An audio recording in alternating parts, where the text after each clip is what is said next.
Mau berdoa dulu kita sama-sama ya anak ibu. Jadi sebelum kita belajar, kita berdoa terlebih dahulu agar pembelajaran kita hari ini diberkahi oleh Allah. Berdoa dimulai.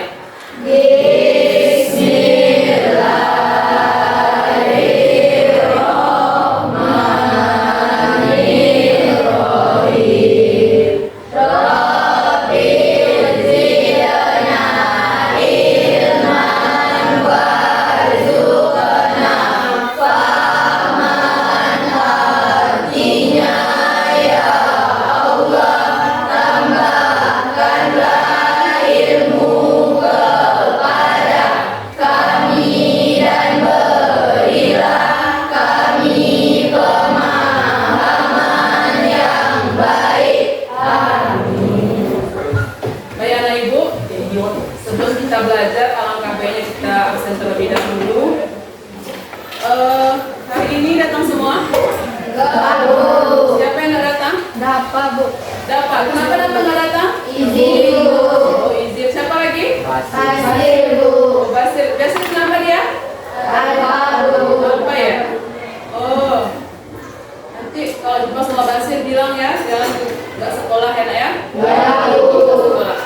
Baik anak ibu, jadi hari ini kita melanjutkan pelajaran kita di bab 3, yaitu tentang materi menghadirkan salat dan zikir dalam kehidupan. Baik, kita lihat ibu sudah membuat rangkaian pembelajaran seperti apa. Mari kita perhatikan. Nah, menghadirkan salat dan zikir dalam kehidupan. Kira-kira di sini kalian apakah sudah terbiasa menjalankan sholat? Sudah, Bu. Yakin? Yakin. Masih ada nggak sholatnya yang bolong-bolong gitu? Ada. Ya. Kira-kira kenapa tuh bisa sholatnya bolong-bolong atau kenapa itu kira-kira? Enggak ingat, Bu. Nggak ingat bangun pagi? Banyak setannya? Ya. Habis itu apa lagi? Malas ya? Nah, dingin. Apa lagi kira-kira? Ngantuk. Habis itu apa lagi? Nah, anak ibu, menghadirkan salat dan zikir dalam kehidupan. Memang kalau kita berbicara menghadirkan salat dan zikir dalam kehidupan itu sepertinya mudah, tapi dalam pelaksanaannya berat. Betul nggak kira-kira? Ngomongnya aja mudah, tapi kalau pelaksanaannya luar biasa. Kalian tahu tuh, salat itu tiang agama. Kalian tahu tuh, salat itu bisa mencegah seseorang dari perbuatan keji dan mungkar. Tetapi dalam pelaksanaannya sangat sulit sekali. Karena kenapa? Karena tidak dibiasakan. Nah, anak ibu, jadi untuk apa sih kita belajar materi ini?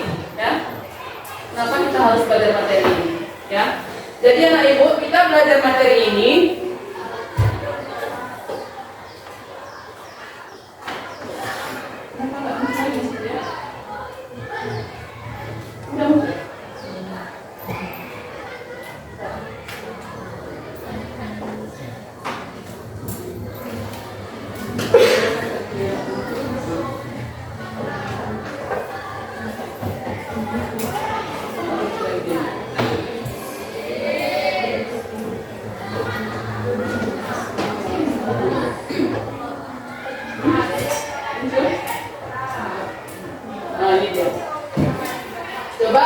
diperhatikan ya anak ibu.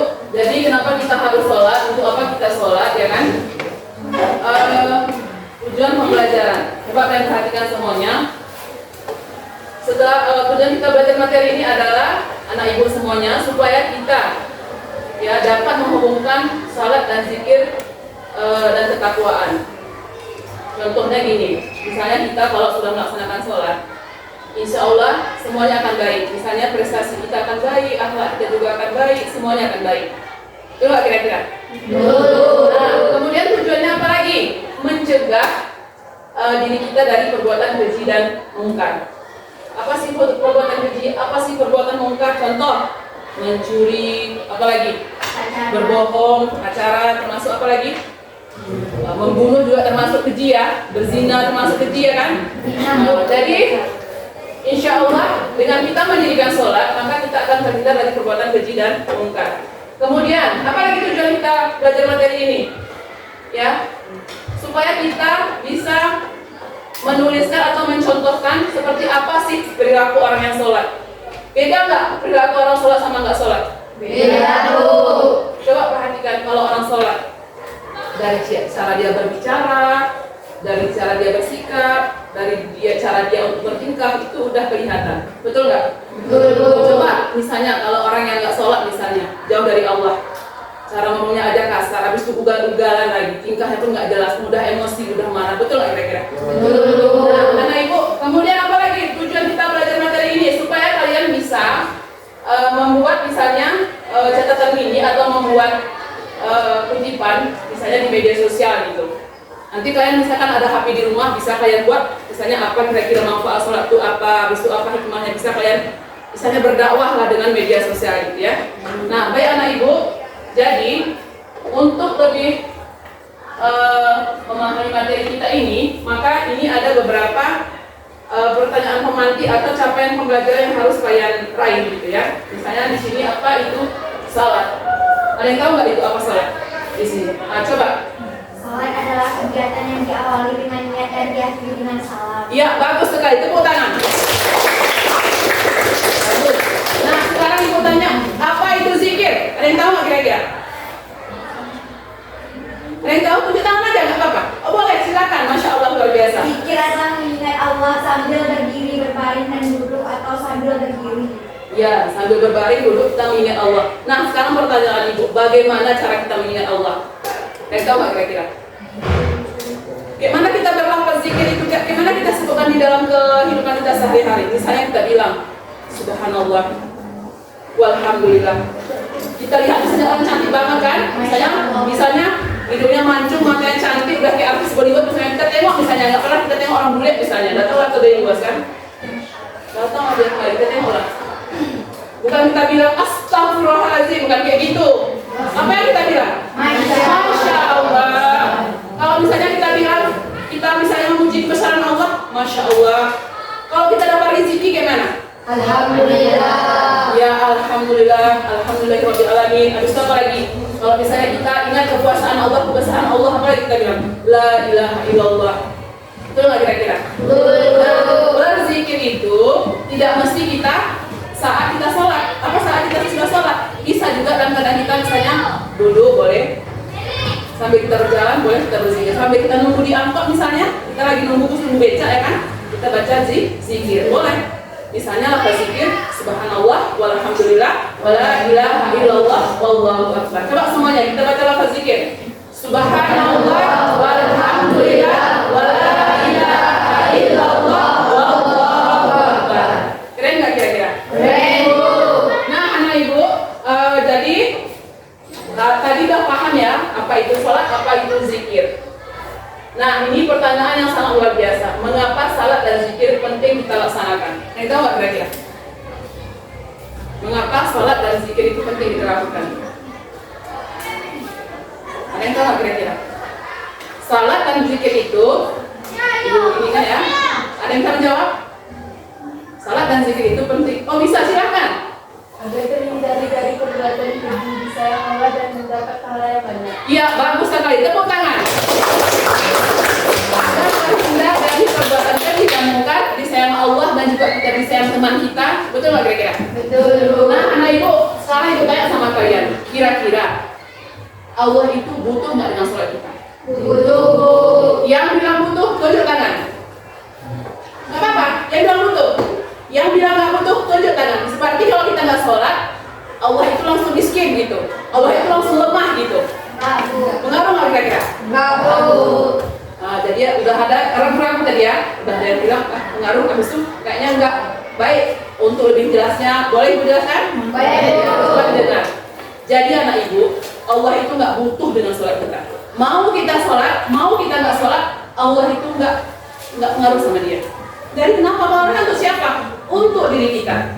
Ternyata anak Ibu, sholat itu adalah tiang agama, ya. Kemudian sholat itu seperti firman Allah di surah Al-Ankabut ayat 45 yang bunyinya, A'udzubillahi minasyaitonirrajim, Bismillahirrahmanirrahim, Inna sholata tanha 'anil fahsya'i wal munkar. Artinya apa? Sesungguhnya sholat itu bisa mencegah diri seseorang dari perbuatan keji dan mungkar. Nah, pertanyaannya, kenapa Bu ada orang sholat tapi kok masih perbuatannya keji dan mungkar, itu kenapa?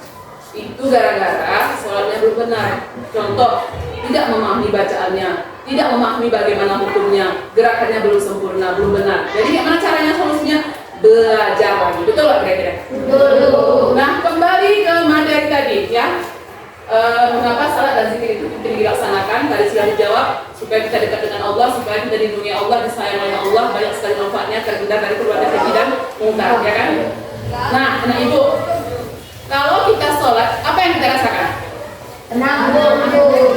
Bahagia, tenang. Ini kita pengalaman pribadi nih, bahagia, tenang, luar biasa, betul?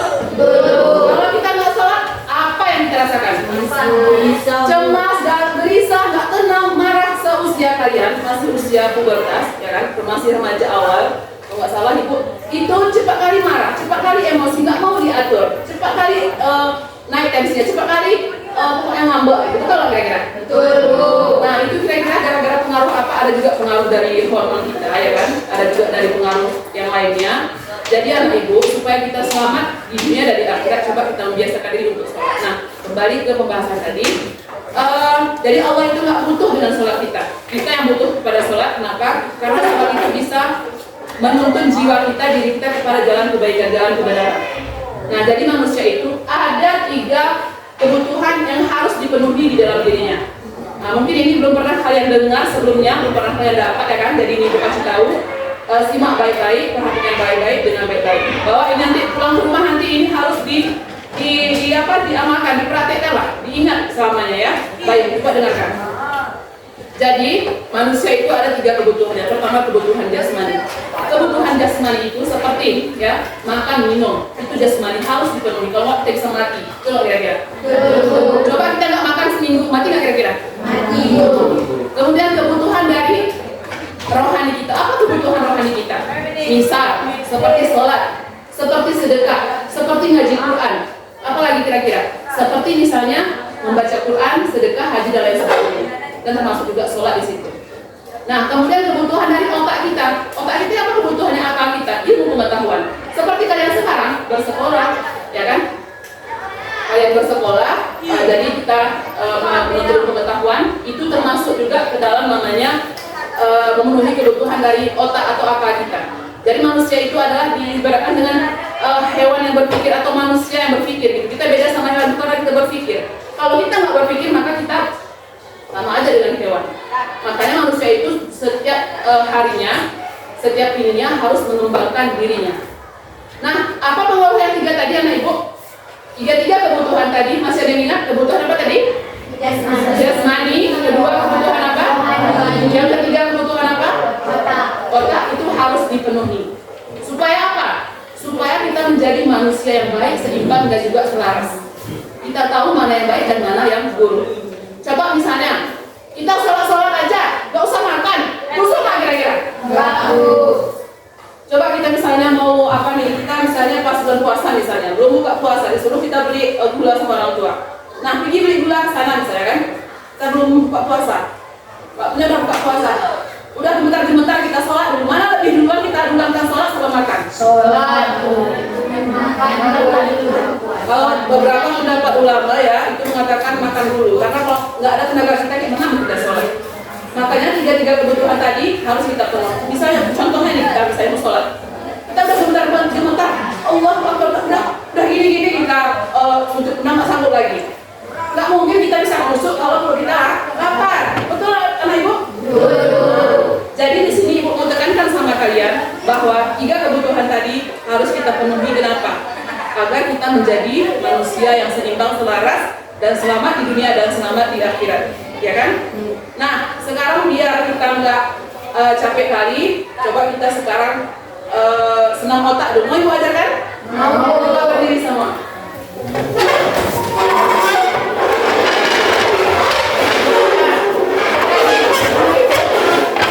Di tubuh kita, ayo tadi di tubuh kita ada namanya enzim.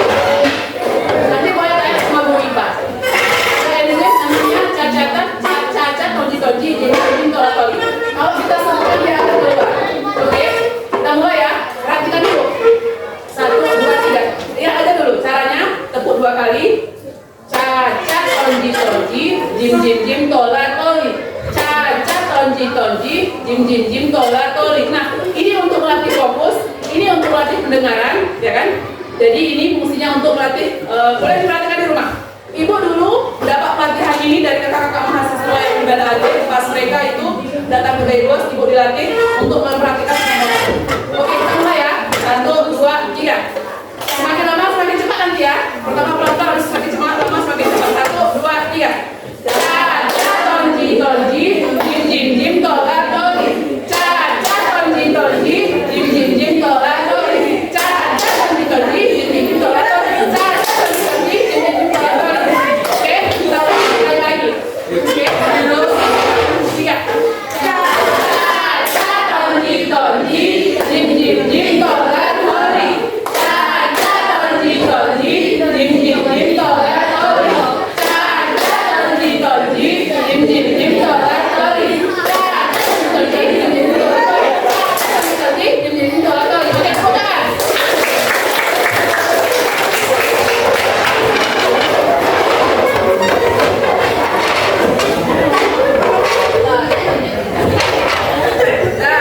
Anak ibu, sekarang kita lanjutkan pembahasan materi kita. Sekarang ibu mau tanya nih sama setiap kelompok, bagaimana menurut pengalaman pribadi kalian, ya, setelah kalian melaksanakan sholat atau tidak melaksanakan sholat, itu kira-kira ada nggak perbedaannya? Ada. Mau sukses? Mau. Kuncinya jangan tinggalkan sholat. Hormat sama orang tua dan hormat sama guru. Insya Allah cita-cita kita apapun akan tembus. Ya, yakinlah ibu. Ya, anak ibu. Kemudian, ya, bagaimana dikatakan sholat dan zikir bisa mencegah seseorang dari perbuatan keji dan mungkar? Gimana kira-kira? Sholat yang benar-benar dilakukan secara sungguh-sungguh, betul? Sholat yang tidak mengharapkan pujian dari orang lain, betul? Sholat dengan penuh kesadaran. Nah, sekarang ini kita nggak usah kita munafik, kita akli aja lah. Dari semua kalian mau tanya, berapa orang yang ada sholat subuh tadi pagi? Tunjuk tangan. Atau di sini berapa orang yang memang menjaga sholat lima waktu? Ada nggak kira-kira? Nggak ada ya? Ada sebuah kisah, boleh diceritakan? Boleh. Jadi pada masa Rasulullah ada seorang anak lajang yang memiliki ayah, di mana ayahnya meninggal dunia. Kemudian ayahnya tadi tidak pernah sholat. Dan ketika itu masalah ibu, ayahnya tadi dikuburkan lah, mau dikuburkan gitu, dibawa ke tempat kuburan. Kemudian ada tadi pertanyaan kepada Rasulullah, ya Rasulullah, saya penasaran, ayah saya ini nggak mau sholat ya semasa hidupnya. Tolong kasih tahu ya Rasulullah, bagaimana kira-kira nanti kehidupan ayah saya ini setelah masa digantikan dari dibangkitkan pada hari kiamat. Kemudian sedikit kamu mau lihat kata Rasulullah, iya. Rasulullah berdoa, ya Allah nampakkanlah kepada anak ini seperti apa nanti ayah dibangkitkan. Dan tiba-tiba anak ibu kayak tadi berubah menjadi babi hutan. Lompat di situ, apa namanya? Lompat, habis itu berubah menjadi babi hutan. Dan tadi menjadi ketakutan, ya kan? Dan Rasulullah berdoa lagi, ya Allah kembalilah seperti semula. Jadi di situ apa yang kita inginkan? Jadi nggak berguna kita kalau kita nggak sholat, karena ibadah yang pertama di Islam adalah sholat. Nah, jadi anak ibu untuk ada di sini di depannya, cobalah kita membiasakan diri. Sholat itu memang berat, tapi kalau udah dibiasakan pasti bisa. Yang penting ada kemauan. Nah, nanti kalau kalian udah sholat, prestasi akan bagus, akhlak juga akan bagus, rezeki juga akan bagus, karena Allah udah sayang sama kita. Apapun yang kita minta Allah kasih semua. Itu nggak kira-kira? Banyak kita tengok orang pergi misalnya bekerja siang malam, katanya mencari rezeki, ya kan? Tapi dia nggak minta sama yang mengasih rezeki. Yang mengasih rezeki itu siapa? Allah Subhanahu Wa Taala. Maka kita jangan melupakan Tuhan, ya. Kemudian ada lagi anak ibu tentang orang yang sholat tapi main-main sholatnya. Kan ada dalam Al-Quran tuh, celakalah orang-orang yang sholat. Masa orang sholat celaka? Bagaimana kira-kira itu? Karena sholatnya nggak serius, sholatnya main-main. Ada nggak orang sholat mengharapkan pujian? Ada. Datang gurunya, datang temannya sengaja soalin dia. Ada nggak seperti itu? Ada. Jadi kita sekarang perbaiki diri kita, perbaiki hati kita. Coba kita belajar bacaan doa sholat, niat sholat seperti apa. Harus paham kita itu apa arti misalnya dari surah Al-Fatihah misalnya. Nah, di sini ada yang hafal surah Al-Fatihah? Ada yang hafal artinya? Bagaimana kita berkomunikasi dengan Allah kalau kita nggak paham apa yang kita baca? Kira-kira sholat kita itu gimana kualitasnya? Kurang nggak kira-kira? Ya, coba nanti kita belajar ya, belajar memahami seperti apa itu sholat, lebih apa? Praktikal seperti itu. Nah, anak ibu, jadi anak ibu, setelah kita mempelajari materi ini diharapkan kalian dengar, materi ini nggak cuma di atas kertas, ya, nggak cuma sekedar lewat, tapi materi ini adalah untuk kalian amalkan di dalam kehidupan sehari-hari, untuk kalian lakukan di kehidupan nyata, ya. Jadi anak ibu, jangan kita abai dengan sholat. Contoh, udah bunyi azan, Allahu Akbar, Allahu Akbar, udah azan misalnya. Habis itu kita ragilah, jamilah, ragilah kan gitu. Kalau udah kita dengar azan, bersegeralah kita wudhu, bersegeralah kita untuk sholat. Kita ada dipanggil sama Allah. Sholat kata Allah. Giliran rezeki kita bikin paling pertama. Giliran kita disuruh sholat itu paling malas. Kira-kira seperti itu ada akhlak kita nggak itu? Namanya kita nggak ada akhlak. Makanya anak ibu kita harus membiasakan diri untuk menjaga sholat 5 waktu. Udah ada yang hafal doa sholat sampai semuanya? Belum. Nanti ibu kasih tugas kalian harus membaca, memahami, menghafal doa sholat seperti apa, arti-artinya pun dipahami supaya kita lebih dekat dengan Allah. Karena kita tidak tahu apa yang makna yang kita baca, betul? Nah, kemudian daripada kita misalnya menggosip, daripada kita buat hal yang nggak benar, mendingan kita apa? Berzikir, mengingat Allah. Ada nggak misalnya orang tidur? Coba semua yang hari ini, kalian bayangkanlah hari ini misalnya. Kalian hari ini misalnya dicabut Allah nyawa kita misalnya, habis itu kita masuk kubur ditanya, marah buka, siapa Tuhan? Bisa nggak kita jawab? Habis itu ada kamu sholat, siapa nabimu, siapa apa kitabmu? Kalau kita orang beriman, kita ada sholat, insya Allah bisa kita jawab. Tapi kalau kita main-main sholat, maka azab Allah itu sangat pedih. Ada salah satu kalau nggak salah ibu ular di dalam kubur sana, di dalam kubur ya, itu kepalanya 7, ekornya 1. Itu tugasnya adalah menggigit, mencari-cari orang yang ada dalam kubur yang meninggalkan sholat, yang nggak sholat. Jadi ya kira-kira masih hidup aja kita udah ketakutan, apalagi di dalam kubur. Giginya, taringnya tajam, betul? Nah, jadi anak ibu, mari kita membiasakan diri untuk sholat. Nah, anak ibu, kita lanjutkan materi kita.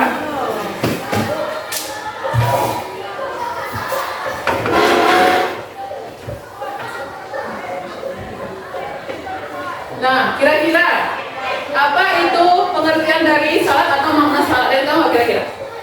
Ya, pengertian dari sholat, kalian tahu nggak kira-kira? Sholat.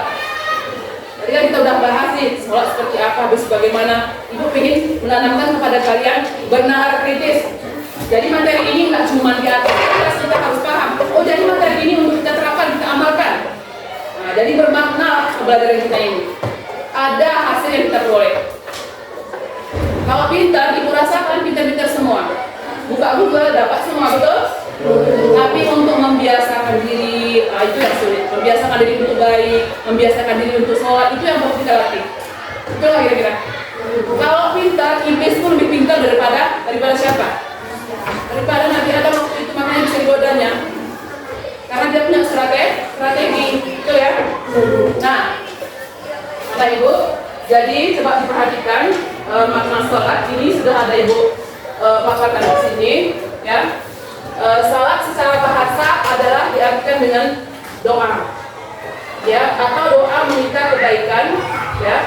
Secara istilah, salat adalah semua perkataan dan perbuatan yang diawali dengan niat dan diakhiri dengan salam. Ada yang hafal rukun salat berapa jumlahnya? Ada 13, ada takbir, ada apa lagi? Berdiri betul atau siapa lagi? Membaca Al-Fatihah, apa lagi? Iktidal, sujud, rukuk, dan sampai 13 itu. Itu namanya rukun salat, betul? Nah, kemudian yang kedua, zikir. Zikir menurut bahasa artinya ingat, sedangkan menurut istilah artinya adalah mengingat Allah sebagai upaya mendekatkan diri kepadanya. Ya. Ini kenapa nih sakit? Coba perhatikan dulu sebentar ya. Anak ibu. Nah, apa kira-kira tujuan dari salat dan zikir? Ada yang kira-kira yang tahu? Coba dibaca sama ini. Coba dibaca tujuan daripada salat dan zikir.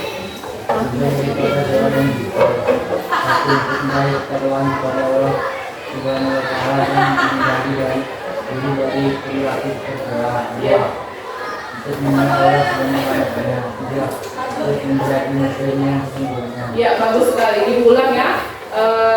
Sudah dibacakan, terima kasih. Jadi tujuan daripada salat dan zikir itu adalah satu, untuk meraih ketakwaan kepada Allah Subhanahu wa taala dan menghindari diri dari perilaku tercela. Yang kedua, mengingat Allah sebanyak-banyaknya. Yang ketiga, menjadi muslim yang sesungguhnya. Nah, anak ibu, kira-kira salat dan zikir ini kira-kira bisa nggak kita amalkan dalam kehidupan sehari-hari?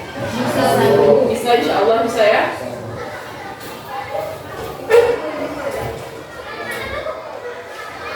Nah, ini ada hikmah melaksanakan salat, ada 9 di sini. Apa saja hikmah melaksanakan salat? Coba diperhatikan. Yang pertama, tertanamnya akidah tauhid dalam jiwa seseorang. Artinya keimanan kita menjadi kuat. Kita nggak mudah terpengaruh. Betul nggak kira-kira? Betul. Kemudian hubungan antara manusia dengan yang lainnya terjalin dengan baik. Kedamaian, keamanan, dan keselamatan dari Allah. Yang keempat, akan diperoleh kesuksesan pengampunan dari kesalahan. Nah, inilah ada sampai 9 ya. Nah, anak ibu, sekarang ibu suruh kalian berdiskusi dalam kelompok. Boleh diambil kita 1 lembar. Ya. Coba kalian tuliskan. Coba ibu kasih soalnya ya. Ya.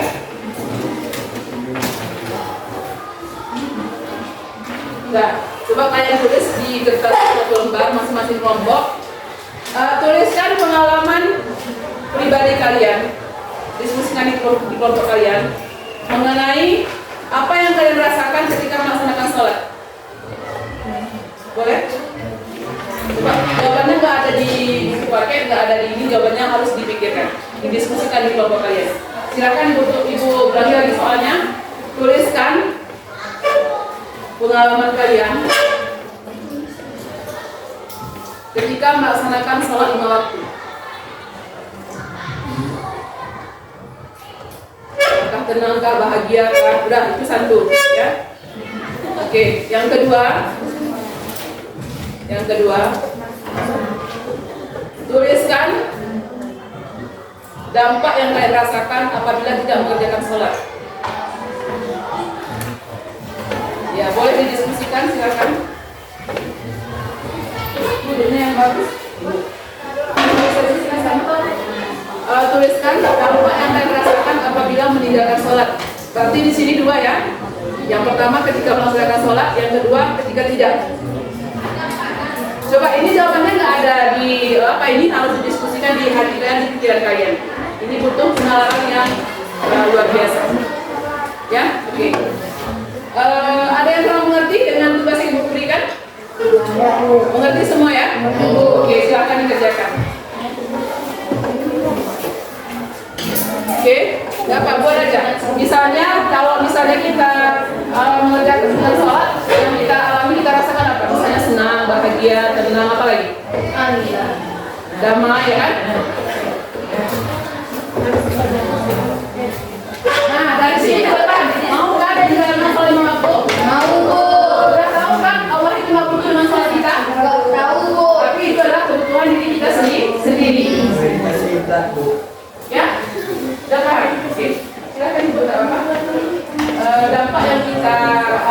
rasakan apabila meninggalkan sholat.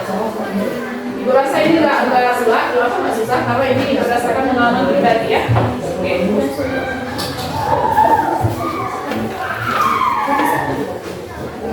Ibu kasih waktunya nggak lama, sekitar 5 menit bisa? Bisa ya? 10 menit apa 5 menit? 10 menit. Ya 10 menit ibu kasih waktu. Oke silakan. Enggak, ini kita diskusi kelompok. Maksudnya untuk satu lembar itu untuk setiap kelompok. Nanti masing-masing kelompok akan mempresentasikan hasil dari diskusi kelompoknya. Paham kira-kira? Udah siap?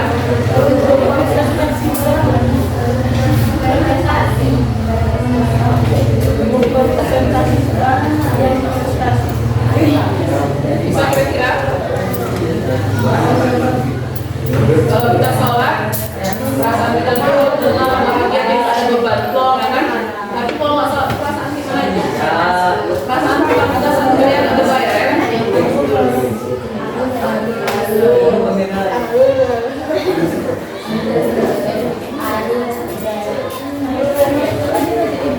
Kenapa? Pusing? Apa? Lemas sekali. Masing-masing boleh berdiskusi, pendapatnya kan beda-beda nih. Di saat digabungkan di satu kali atau diskusi kayak mana kira-kira diambil, ya?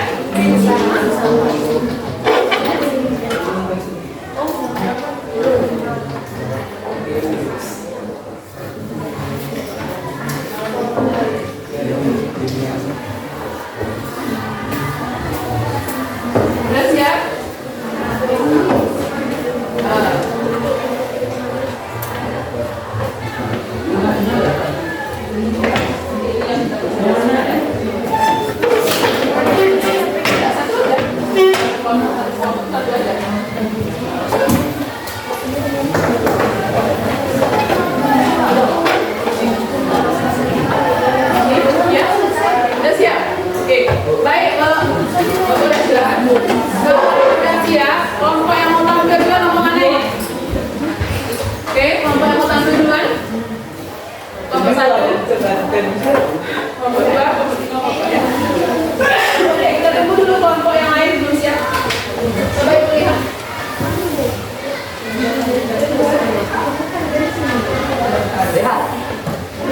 Nah, jadi untuk kedepannya, nah ibu, kita itu jangan lagi ada istilah malas sholat, tinggalin sholat, belum mau sholat, jangan lagi kita lakukan, karena kita sudah tahu.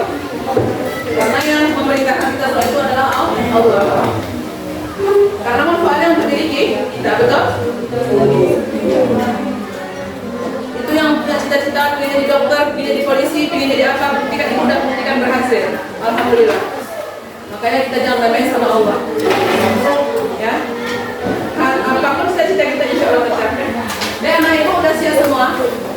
Sudah ya. Baik, nanti kelompok satu silakan menampilkan dari kelompok lain boleh menanggapi atau memberikan komentar, ya, atau menambahkan boleh ya. Oke, silakan kelompok satu untuk dipresentasikan.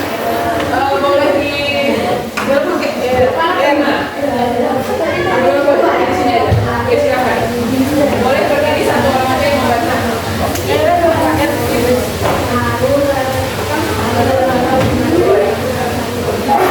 Oke, assalamualaikum. Buka dengan assalamualaikum.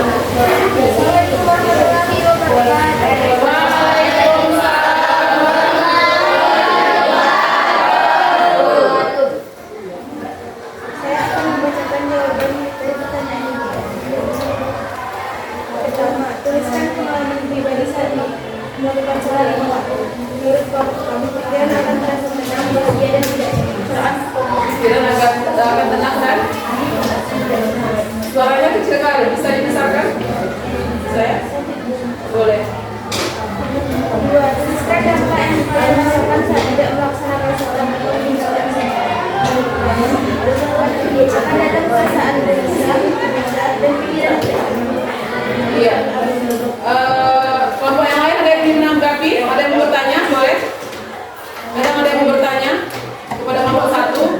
Menurut kelompok satu, dampak yang dirasakan ketika sholat, pikiran bahagia dan tidak cemas. Kalau nggak sholat katanya perasaan gelisah, gundah dan cemas akan datang ke pikiran dan tidak tenang. Betul nggak kira-kira? Betul ya? Oke. Terima kasih, kita ucapkan pada kelompok 1, tepuk tangan.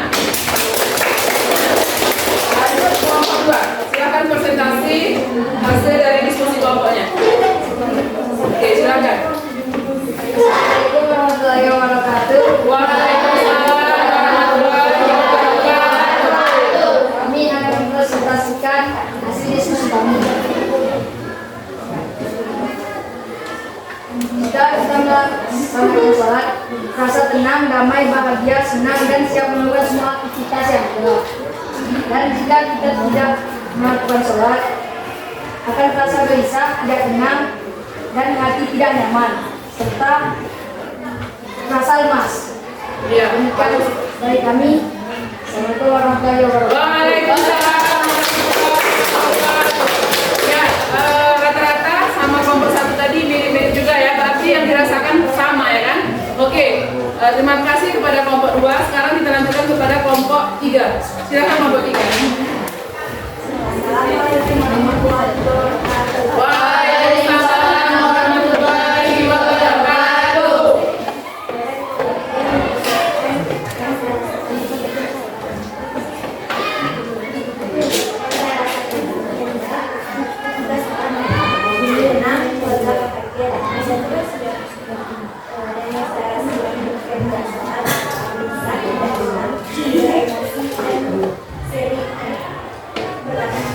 Ya, sering berkata kasar ya.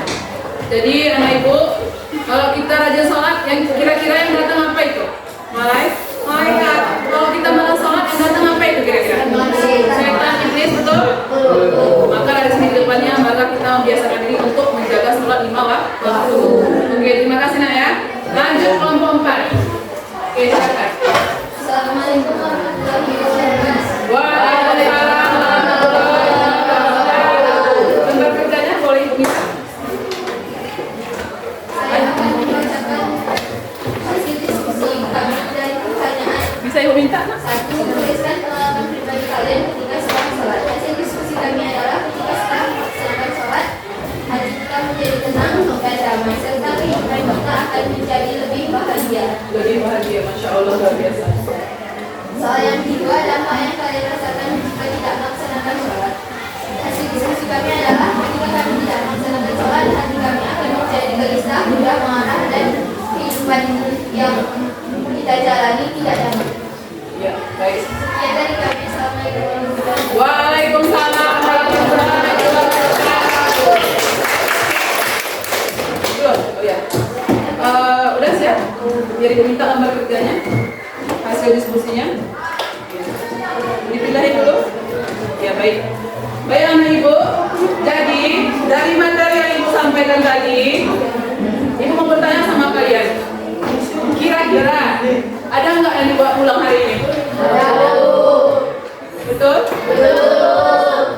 Apa kira-kira kesimpulan materi kita hari ini? Anda bisa menyimpulkan? Apa kira-kira materi kita hari ini? Ya, silakan. Jika kita sholat, kita akan diberi keberkahan oleh Allah Subhanahu wa Ta'ala. Bagus guys. Habis itu? Dan jika kita berzikir, kita akan diberi kesehatan, keselamatan, dan perlindungan dari Allah.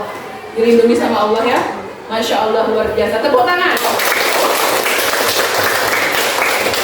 Nah, anak ibu, kesimpulannya adalah dengan kita melaksanakan salat, dengan kita melaksanakan zikir, maka kita akan meningkatkan keimanan dan ketakwaan kita. Kita akan disayang oleh Allah. Dengan kita salat, dengan kita zikir, ya, kita akan selalu terhindar dari perbuatan keji dan mungkar. Ya kan? Nah, anak ibu, sebelum ibu menutup pembelajaran hari ini, ibu ingin menyampaikan kepada kalian,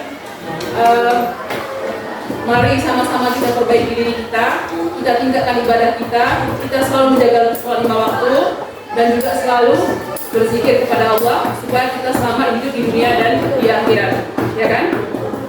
Untuk hari ini ibu rasa cukup sekian. Mohon maaf jika ada kesalahan. Ibu akhiri. Assalamualaikum